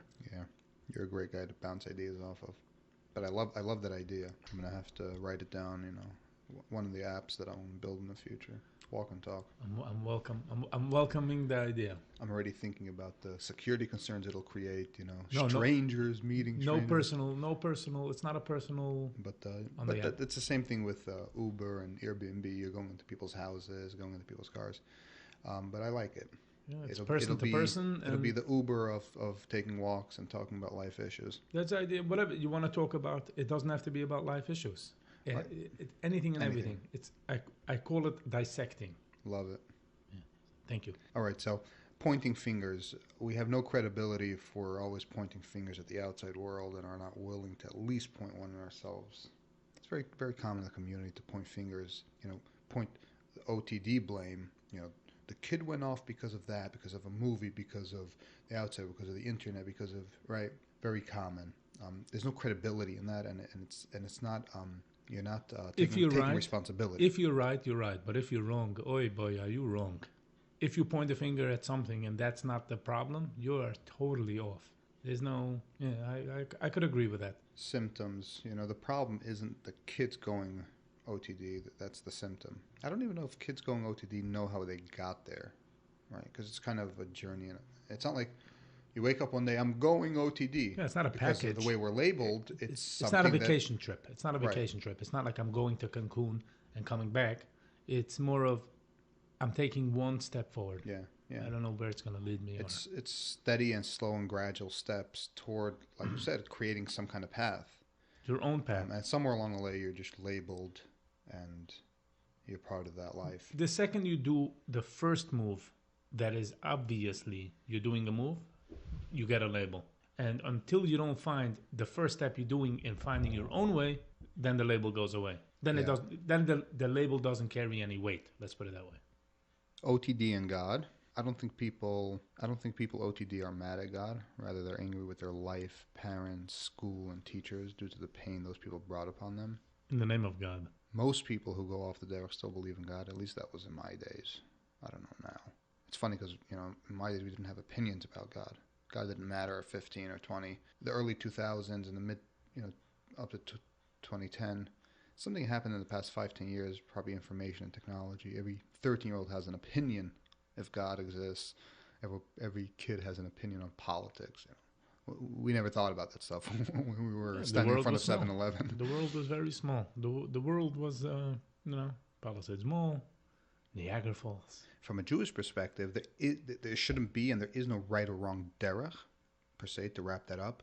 Our purpose down here as a Jew is to get close to Hashem, and every person does so in a different way and at a different pace. So that whole concept of singling out a derech is fundamentally flawed. Even this says, there's 72 paths in the Torah. There's like all these different types of quotes within Judaism itself, but it's just fundamentally flawed. There's no way. There's a goal, there's a concept, and that's to get close to Hashem and to refine character and fulfill your mission and all that stuff. But that has nothing to do with path and the lack of individuality. Just the opposite. We're taught so many things that promote individuality and teach us to pursue our own way and our own passions. And through that, we could fulfill our unique mission. To add to that, if somebody chooses to be on a certain path, if let's say 10 people get together and they say, this is how we are going to get closer to God, and they move away somewhere in Pennsylvania, as long as these 10 people are willing to be there, then I'm okay. That's differently when everybody has to be on this way because everybody is on that way. Yeah. For teenagers and young adults, it's very important to know that you're not alone. By thinking you're alone, you believe that nobody knows what you're going through. However, if you understand that there are thousands of people going through the same or similar situations, you can reach out for help. There is help out there, but you need to really want it if you're in that situation. And on the topic of being alone, there's a lot of people that are surrounded with a lot of people and they still feel alone. So alone can be two things. Alone can be you're alone in a certain individual thing that you're going through. And then feeling alone doesn't necessarily mean that you have people. Some people are like jealous of other people. See, he always has people. And when you really talk to him, he says, yeah, all these people, but I still feel alone. But that's a different type of alone. So today's day, on alone thing, when we were 17, 18, you were alone. In a sense, today, You can be in your bedroom and be connected on Facebook, on Instagram, on Twitter, and you're with people. So today's days help is 10 times easier. That's why this is the point why we're doing this. Yeah, for us and from our current perspective, being completely integrated and with technology, it's almost like, why would anyone think that they're alone? But I understand that when you're really stuck in that community and you don't have the technology, you have your little flip phone, and you don't know all you know what you know about movies is Jackie Chan or whatever you've heard. I almost forget how sheltered. And I've told this to you in the past. It's astonishing to me how ignorant I was growing up. It's a true display of the ignorance that kids have growing up. I did not know anything, and what I knew was already a lot for my peers, my friends, because, again, BT family, spoke English, maybe there were some non-Jewish references, spoke politics at the table. I didn't know a goddamn thing in terms of normalcy, education, life, the world. I just didn't know anything. And it's astonishing how you could grow up and you could get even older. You could be 15, 18, 20 and not really know anything. Yeah, you could talk. I could talk to a 20-year-old that's in yeshiva twiddling his payas all day and not have a meaningful, not even be able to have a normal conversation with that person about anything normal in life without it being, that's very common. So now I think also it's changing a little bit because of technology, but somebody that doesn't have technology, it's really... Yeah, but to keep away technology from people is getting harder and harder. Yeah. Like cell phones are coming in, internet is coming in. Hell yeah. The good and the bad. They're coming in so close, even in your bathroom. Like nobody leaves their phone outside. I personally suggest looking at this whole situation through eyes of faith instead of animosity. Instead of looking at your whole OTD situation with anger, look at it as a gift. It's always better to look at things, cup half full. Know that by thinking outside the box and realizing on your own that the way you're being treated was wrong is actually a huge gift. Because you're not stuck in a world of naivety or ignorance. That's a nice book you wrote. I mean, I never even attempted to write a book, although people told me to write a book. It's all over the place from a mature perspective. Again, what year did you write this? How old were you? About 18. Think back. If you wake up tomorrow, you're 18. What is the one thing you would do? If I had the opportunity to wake up when I'm 18? Yeah, or any age younger. What I would do? I would do exactly what I did. Say the Father 7-Eleven, huh? Well, I remember sometimes I'd pass 7-Eleven. So the thing is, for me, 7-Eleven was a little younger. At 18, I didn't mean 18. I'm saying like... I don't... These philosophical questions, I don't know how to answer them. I would imagine that I would do the same thing. Unless you tell me if I had the knowledge that I have now, then no. Then I would be doing what I'm doing now. Sit behind the computer, working. No, but I'm saying if, let's say you're 18 and you have the thoughts now, like you would go to college with such ease. Like you would walk in, like you would, can you imagine we wake up tomorrow and we both sit in the car by front of 7-Eleven and we have this look like however we get there, we'll both be like college administration. We're so burnt out from 7-Eleven that like you feel weird driving into the parking lot now to just buy a coffee. When I pass by, I feel like, wow, what a tremendous waste of time. But it wasn't a waste of time at the moment. I mean, today's days people have WhatsApp groups. It's the same thing. Yeah. But I think if we wake up tomorrow and we're both 18 in front of 7-Eleven, I think if I would say RCC Administrative Office, I don't think you would shed an eye. I think we would both go. Yeah, so... With a different intensity. I'm not saying the physical age up or down. If we had the intellect and the experience that we have, have today, then we would do... You know how college looked? We would make all those decisions easy. I don't know if college would be easier, but like I remember thinking about college. Whoa, like, ooh, me here, college there, way there. Now I would say, whoa, the distance is not that far. I know people are saying now that I should go to college. I do have a hard time focusing because I do have a job, I do have a life, other things. Then I didn't have all these things. I'm just saying. I also have a hard time focusing in classes, school. Yeah, but now I don't know if it's school being cheder that burnt me out, but I've tried to learn certain things. Even some years ago, I really got into martial arts, Wing Chun, and I found an instructor here in Jersey, and I wanted to learn. I was having a hard time focusing on the instructor. I just found myself just floating away. School, maybe cheder burnt it out of me, that ability to even care and want to sit and listen to someone. But I have no problem sitting on YouTube and learning something for 2 hours straight. Hours. So what is it? Is it visual? Is it because it's in the comfort of my home? It's most probably visual, the visual effects on YouTube. I could literally sit and watch physics, philosophy, spirituality, different stuff, and learn serious stuff. But if I'm in a classroom, I'll forget it. I'm thinking about everything besides... We also don't know how to learn. That's a big thing. I remember the first time I had to take notes. I had no idea. Like, what do I write down? Like a simple thing as notes, I had no idea what's going on. Like how to do it. It's a struggle. By the way, you touched on martial arts. I do want to get into, maybe not now, but martial arts is something where I feel like it's very, very, very important. Yeah. Overall health. I was always into martial arts. Me too. I used to go when I was 11 or 12 with Rumi and Mila and different. Now it's just more general understanding that you need to be healthy. Martial art teaches you confidence in yourself. So there's two parts. You could go to gym or even on the street, run on the street, jog. You could ride a bike for cardio, right? So you have to do your cardio. When you're young, all of these stuff, the differentiation between all these stuff is not really there. As you get older, you understand, look, it's very simple. To be a healthy person, and you'll feel it as soon as you get older, and you're drinking whiskey, you're smoking cigarette, you're doing stuff, it's going to catch up to you. You're going to start feeling you need to do cardio. Yeah, you need to get healthy. You also want to be a little strong, so you definitely want to do some weights. If you don't have to obsess over weights, but you have to do some weights. You have to be strong. And martial arts serves another area of health, which is that you have to be confident with yourself. You have to feel that you can protect yourself. If somebody is going to, start hitting you or attack you, you want to feel like you're able to protect yourself, stand your ground, and as things progress, eventually protect your family or kids. It's all in a health category, but there's different functions. You need to have good cardio for your heart. You need to be a little strong for your body. And you need to know some martial arts or some self-protection so that you can protect yourself and those you love. It's just common sense, but it's very important. Thank God I learned a lot of martial arts growing up. You get rusty, but you don't really forget it. Martial arts instills a fighter in you, so it makes you a fighter, whether you know the moves crispy, clear or not. You're still a fighter, right?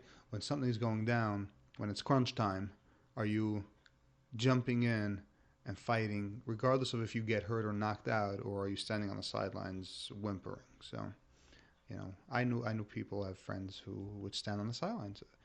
Their preservation of not getting hurt and their health was stronger than the notion of getting involved and helping their friends out when it's an all-out brawl. But then you have people, even who don't know how to fight, they'll jump right in. Okay, so you get knocked out. You're not going to die. You wake up. But you have that fighter in you. Growing up in the community, they don't really teach any type of toughness in that regard.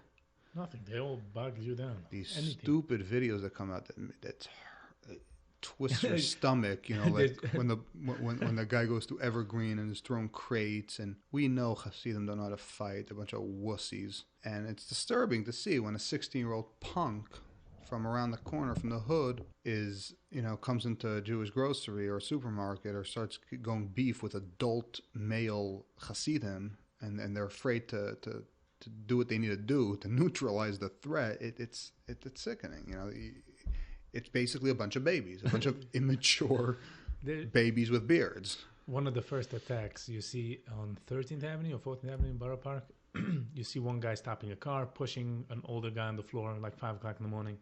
You see another guy on the way to Shield. He runs up and he says, shit. Like you can't hear what he's saying, but you can see him like knocking his foot on the ground, yeah, like you would do to a cat. Like shit, like shitskatzela. Yeah, like you do to a cat. And then the guy went like, yeah, like he pumped his chest. The guy started running. Yeah. And I'm thinking, oh, it's disturbing. But they don't have any. I get it. Jews are not fighters. Focused. No. Like in China and in different countries, their discipline is martial arts. You don't have to go to that extreme. But you're reminding me now because of all these anti-Semitic attacks that happen all over the place. Yeah, you were talking. That's my point. I was talking about stupidity somebody's stealing something from a No, supermarket. no, I'm you talking saw that about. video. I'm talking No, about. but real attacks, like, yeah, that's exactly what I'm talking about. What do you mean you're a 40-year-old adult, a punk kid from Crown Heights, caught you from behind with a little hook? You turn around and rip his heart out. But no, You spoke to your son about in the previous podcast. I mean, You spoke to your son about if there's security. attacker. So how I see it is like this: when you learn martial arts, and let's say you're in Shield, something goes down, right? There's a couple of things that happen. A, you have to know what's going on. Situation awareness. Mm-hmm. What's going on? Who is here? Is he with a knife? Is he with a table? Is he with a gun? Then B, what are you going to do about it? What is the necessary action? And C, doing the action. If you don't have A, you can't do B. And if you can't do B, you can't do C. This is what martial arts trains you. Martial arts gets you in a position where you are totally out of your mind, flustered, you're not sure what's going on, and you have to compose. You have to, okay, the guy's going to come with a right hook, left hook, he's going to choke me, he's going to do. So when something happens in a Shield, and there's somebody that did martial arts will usually stop and see what is the next. We don't have that. And we, the Hasidim, they don't teach any form of that. So what happens when something happens? Nobody knows. Screaming, people running. Panic. Nobody knows. Okay, so what actually, in Muncie, the guy threw a table. I think that's, he these are already the tough Jewish guys. The ones that throw chairs and tables. He displayed it. He displayed, A, he saw what's going on. Yeah. B, he decided he's going to use a course of action. And C, did it, and he saved lives. Yeah. Yeah. So that's why I'm a big advocate for martial arts, any types of martial arts. I mean, I do whatever I choose to do. That's what I do. I don't know if I want to say, because I don't want to say one over the other. Yeah. But the overall... Talking about the style. The overall of martial arts is... When I do jiu-jitsu, okay, let's put it out. I do jiu-jitsu. He put it out there. Yeah. No, I did Krav Maga. I did Krav Maga for 8 months. And then I went to Brooklyn. I do jiu-jitsu for a while now. And when you're in a compromising position, being all flustered will not help you. Nope. Being all over the place. No, you have to calm down in your brain and assess. You have a problem. What's going on? What's your course of action? So that's why I advocate to martial arts. Now, working out is factually proven that when you work out, after a certain amount of time, you don't give a shit about anything. That's what it is.